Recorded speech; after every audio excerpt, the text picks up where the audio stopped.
Test 1. You will hear a number of different recordings and you will have to answer questions on what you hear. There will be time for you to read the instructions and questions, and you will have a chance to check your work. All the recordings will be played once only. The test is in 4 sections. Now look at Section 1.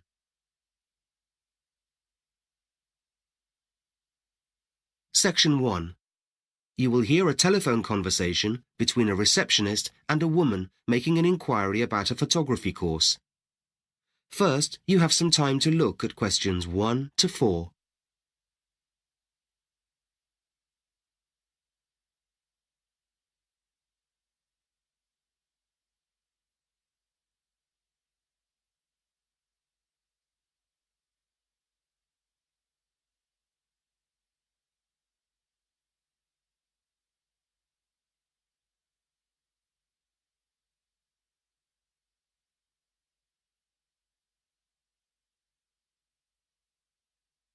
You will see that there is an example that has been done for you. On this occasion only, the conversation relating to this will be played first. Montrose School of Photography. Hi, I saw your advert in the paper this week about photography courses.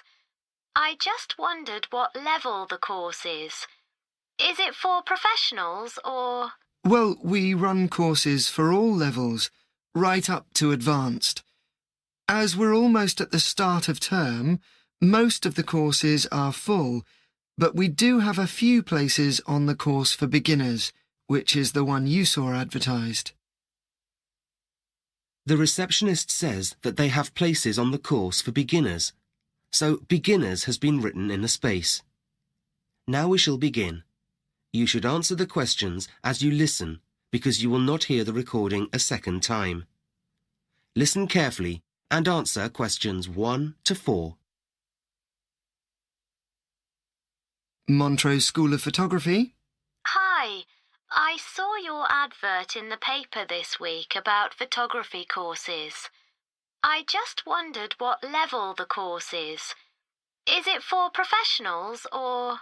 Well, we run courses for all levels, right up to advanced. As we're almost at the start of term, most of the courses are full, but we do have a few places on the course for beginners, which is the one you saw advertised. Oh, great. That's what I was looking for. It is a part-time course, isn't it? On Monday evenings. That's right. It's from 8 to 10 p.m. We run the same course on Tuesday afternoons in the summer, but not at this time of year. OK. And it starts on September the 9th. Is that right? Or is it the 16th? Actually, the course itself starts on the 23rd, but before that, we're holding a taster session on the 16th. That's when you can come along and see whether the course is something you might be interested in before you invest your money in the whole 10-week course. Oh, that's a good idea. And is there a charge for the taster session? Yes, it's £25 for the 3-hour introductory session. The full programme is £215 for 10 2-hour sessions, which comes to £21.50 per session. Sounds good. You're a bit cheaper than some of the other schools I've spoken to in the area. Are you still on London Avenue? The main school is, yes, but the studios where your course will take place are on Crabtree Road. Oh, right. Can you spell that for me? Yes, it's CRABTREE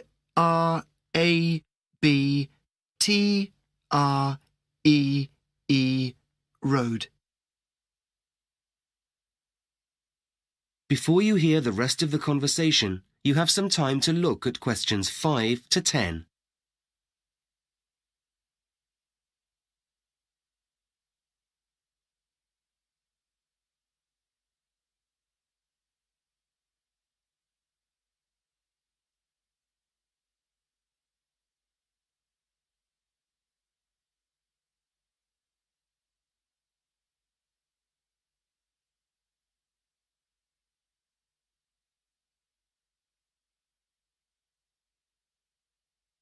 Now listen carefully and answer questions 5 to 10. So, what topics does the course cover? I do have a camera, but to be honest, I just point and shoot without really thinking about it. I'd like to learn how to use my camera properly. Then my holiday photos will come out better. Yes, that's what most people say. Well, the course starts with an introduction to digital photography, as you might imagine. We don't cover the use of manual cameras on this course. Most people don't want that anymore, though if you are interested, we do run specialist courses for that. No, I'm not bothered about that. What I'm interested in is how to take good photos of, well, everything really, not just people. Well, the course covers that, of course, but also buildings and nature. We work on developing you as a photographer. You'll learn about how your camera works and also how to develop your own style. That's what will make your work more interesting. Oh yes, I can see that. And what about trips? Getting out and about with our cameras, taking photos of things. Is that something you organise? Yes, we do 2 optional trips, which generally take place at the weekend. These are part of the course, but you don't have to attend if you can't or don't want to, or whatever. One of them is aimed at photographing people going about their daily routines in the street, observing them shopping and so on in the centre of the city. That's just for an afternoon. The other trip is a full day. We take you to photograph birds and animals in the country park. Oh, that sounds fun.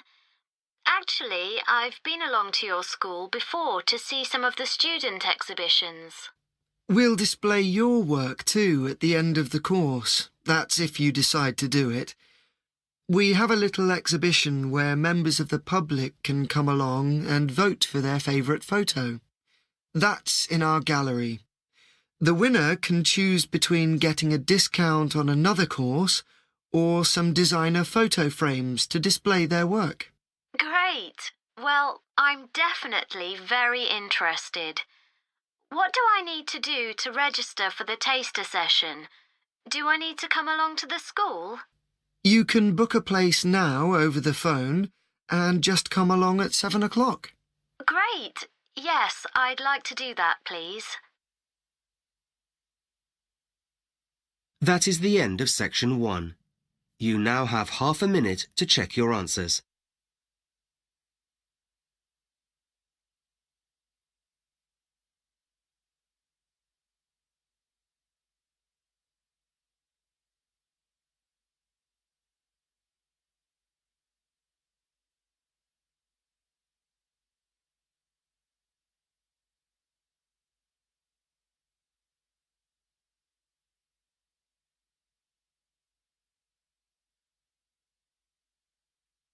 Section 1 is now complete.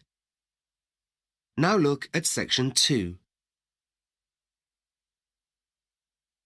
Section 2. You will hear a human resources manager called Vanessa talking to new employees at a training day. First, you have some time to look at questions 11 to 16.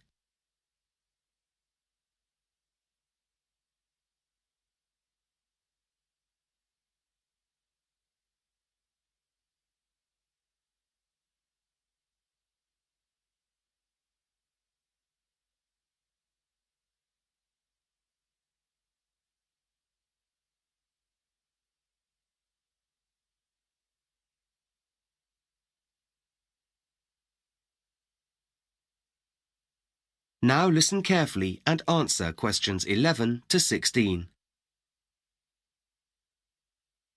Welcome, everyone, and thank you for attending this training day for your new job here at Torby Hotel. My name's Vanessa Marks, and I'm the Human Resources Manager. You'll all be employed in different roles, and I'm sure you'll enjoy them. The training day will consist of 2 sessions this morning and another 2 this afternoon, with coffee breaks in between. We'll start the morning session by showing you around, and then we'll come back to this room. Torby Hotel has been open for over 20 years, and we pride ourselves on offering an excellent quality service. Many hotels say they want their customers to feel as comfortable at the hotel as they are in their own home. We think people want to feel like they're away from it all, and we provide our visitors with a personal service and a bit of luxury they wouldn't normally have, which is what keeps them coming back. And it's just as important to us that our employees are as happy as our guests, so I'm sure you'll find the team friendly and supportive.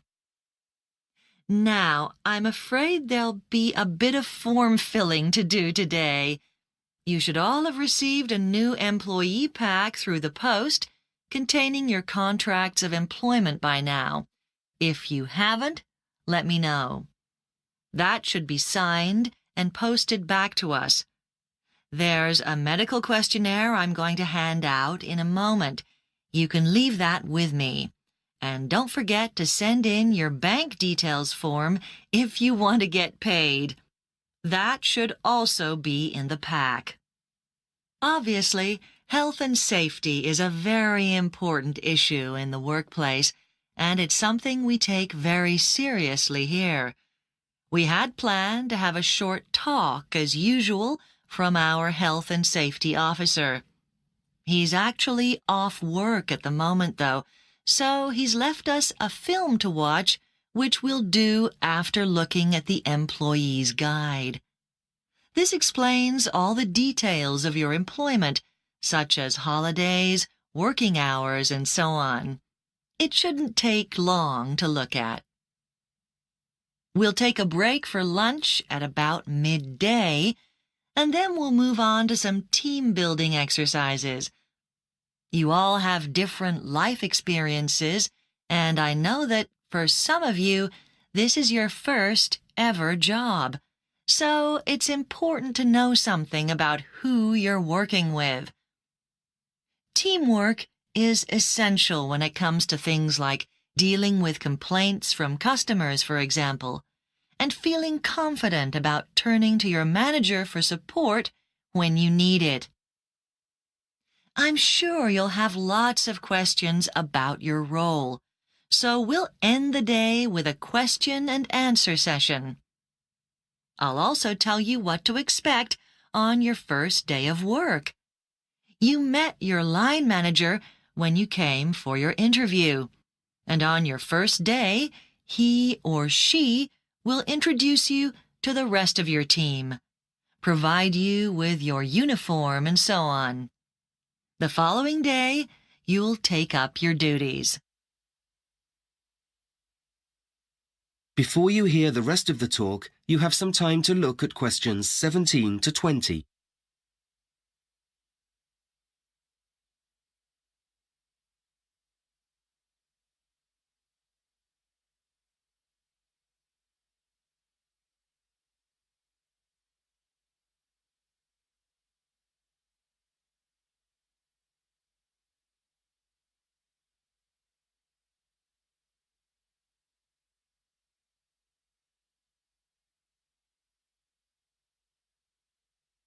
Now listen carefully and answer questions 17 to 20.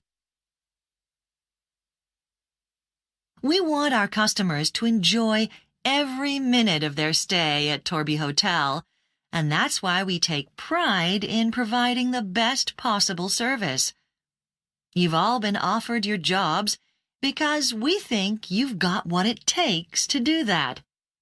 Being honest, punctual, and reliable are important in any job.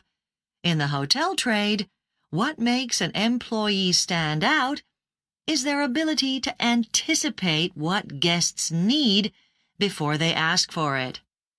This is essential to great customer service. Also, if customers do ask for something, make sure you know exactly what they've asked for. We're an open-minded team, And we know that making mistakes is an everyday part of working life. And as long as you learn from the experience so you don't repeat it, your manager will be happy. We're always ready to listen to any ideas you might have about improving our service as well. So, that's what we expect from you. What can you expect from us? Well, there are lots of benefits to working here at Torby Hotel. We pay a higher salary than most hotels in the region and allow our employees longer holidays at full pay to show how much we appreciate the work you do. In addition to this, you can take advantage of our facilities, such as the gym and swimming pool, at a discounted price. Meals are provided free of charge during your shift in the staff canteen, but we hope you'll eat in our restaurant at some point, too. No reduced prices there, I'm afraid. We used to provide free accommodation at the hotel for anyone working away from home, but we recruit locally now. So instead, make sure you can get to work and home again easily and safely with our free staff bus. Okay, so if you want to ask any... That is the end of section 2. You now have half a minute to check your answers.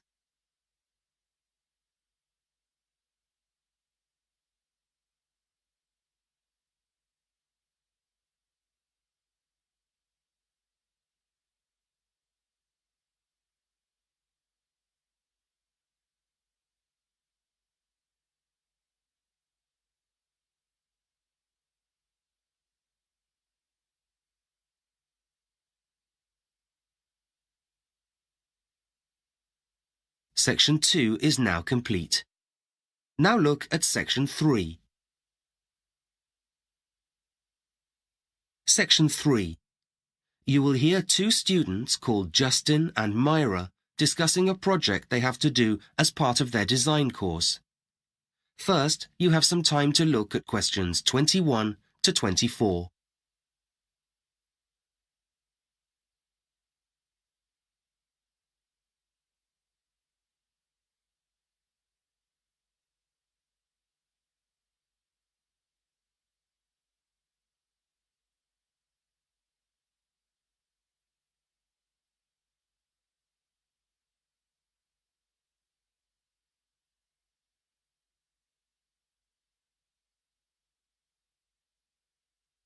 Now listen carefully and answer questions 21 to 24.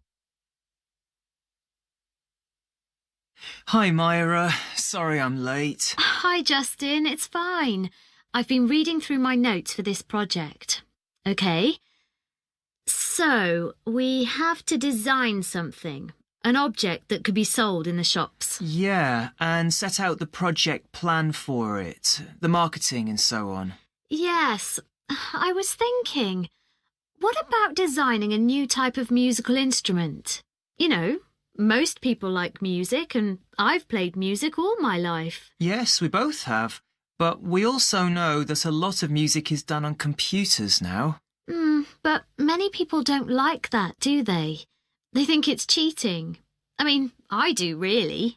I completely agree.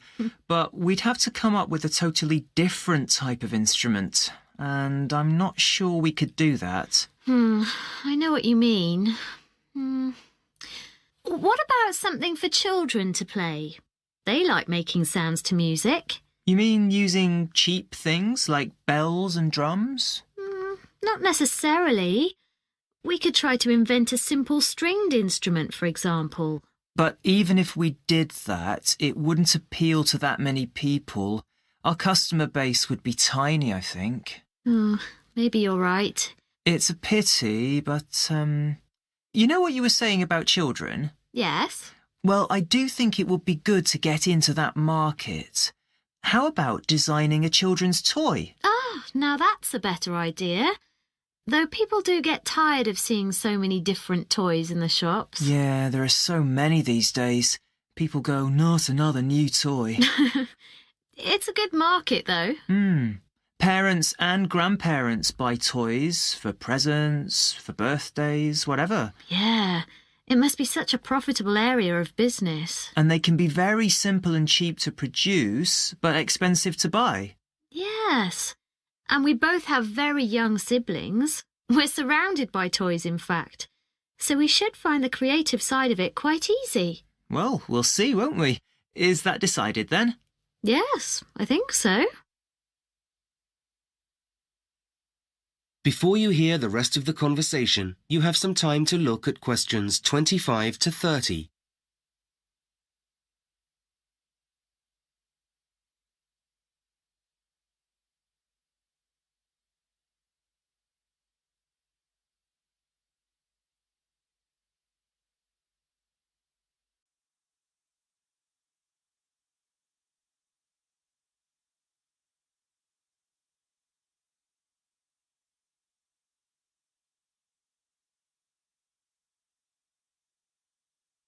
Now listen carefully and answer questions 25 to 30. OK, so now we need to agree a project plan. We need to discuss the stages in the design of the toy. Why don't we draw a table? And then we can divide the tasks between us. That's a good idea. OK, so where shall we start?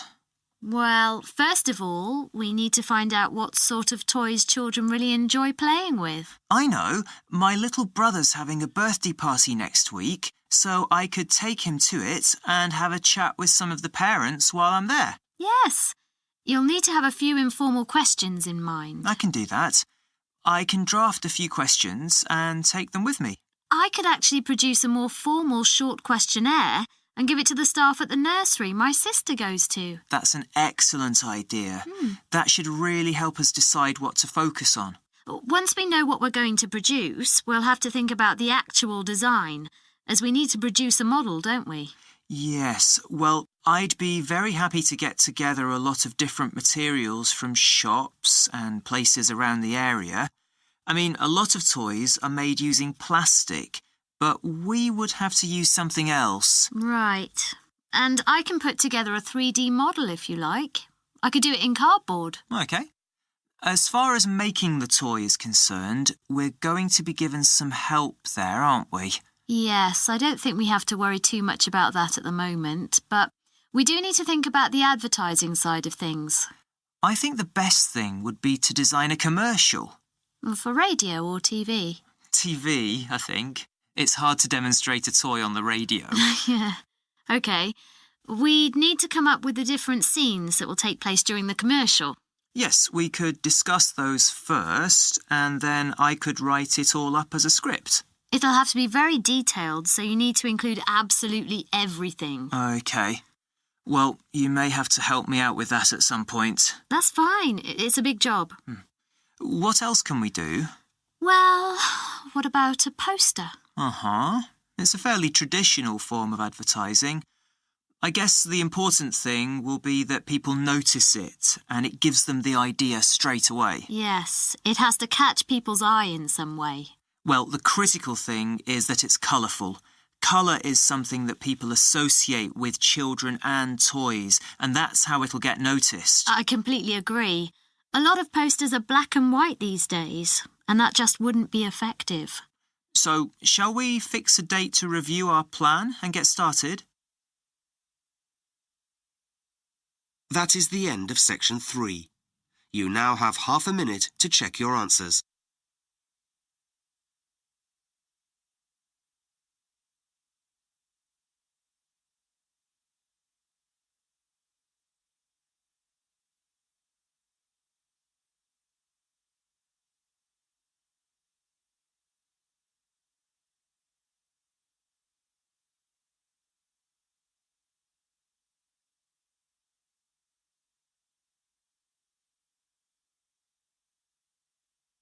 Section 3 is now complete. Now look at Section 4. Section 4. You will hear part of a lecture about the psychology of personality. First, you have some time to look at questions 31 to 40.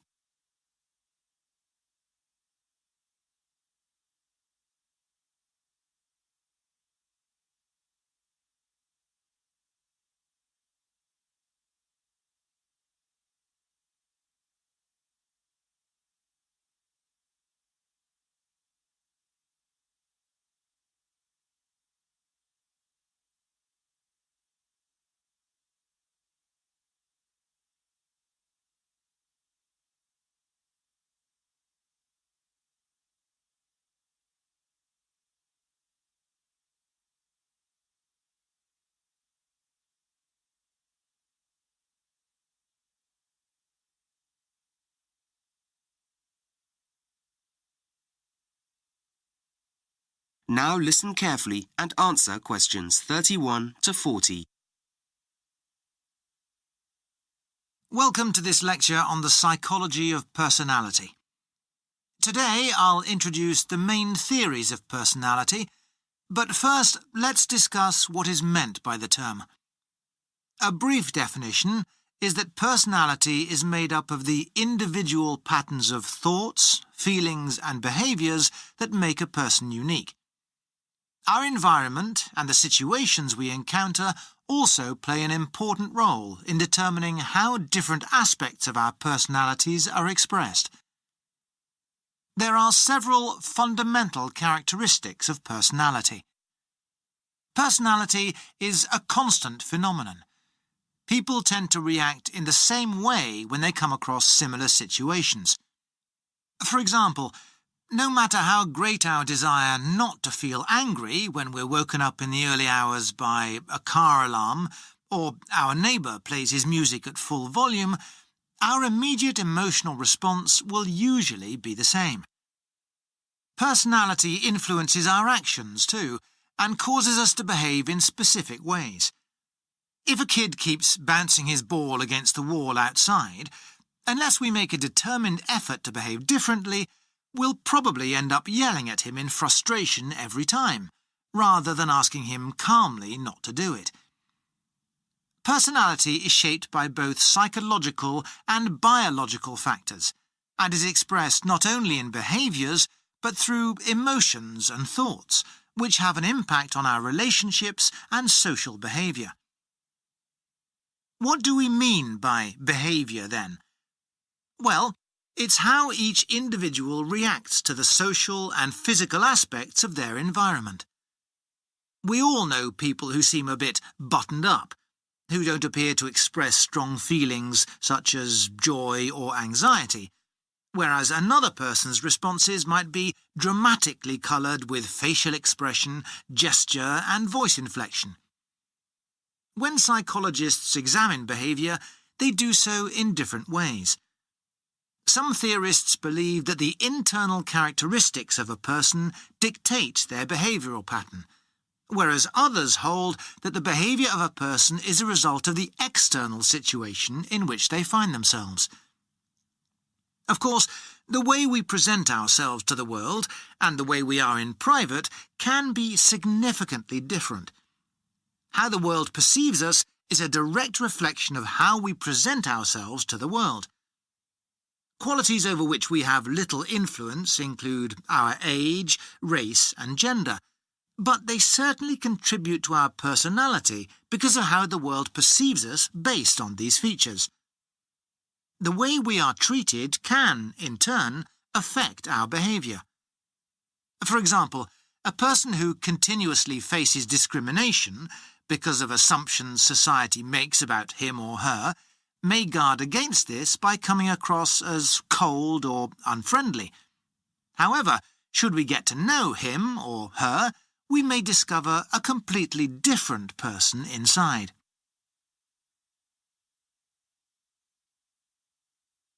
Physical attributes, which develop over time, also contribute to personality, and include mannerisms such as speaking softly or loudly, the way we walk, eye contact and so on. If we speak quietly, for example, it's likely we'll be dubbed shy, whereas those with louder voices might be labelled extrovert, though in reality the opposite may be true. If we walk slowly, we might be perceived as relaxed. And in some cultures, if we don't look people in the eyes, they might think we're rude. How we want the world to perceive us influences how we present ourselves to others. Characteristics such as attitude, response, and general mindset create the surface of our individual personality. Attitude includes characteristics like friendliness or being standoffish.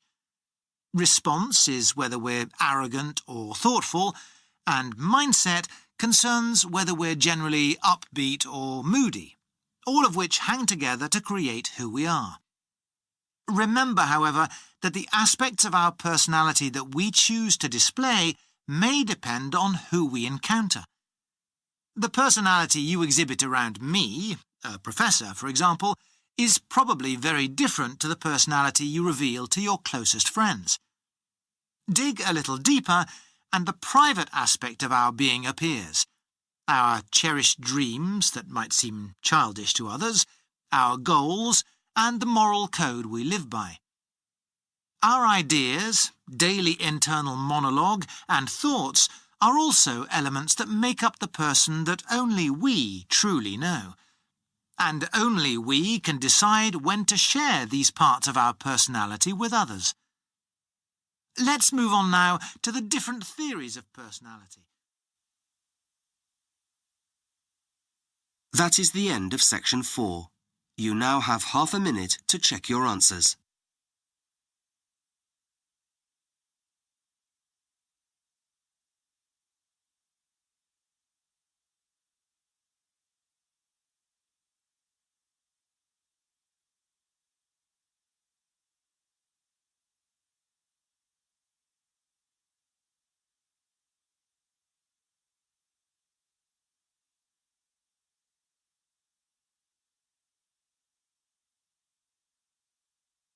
Section 4 is now complete.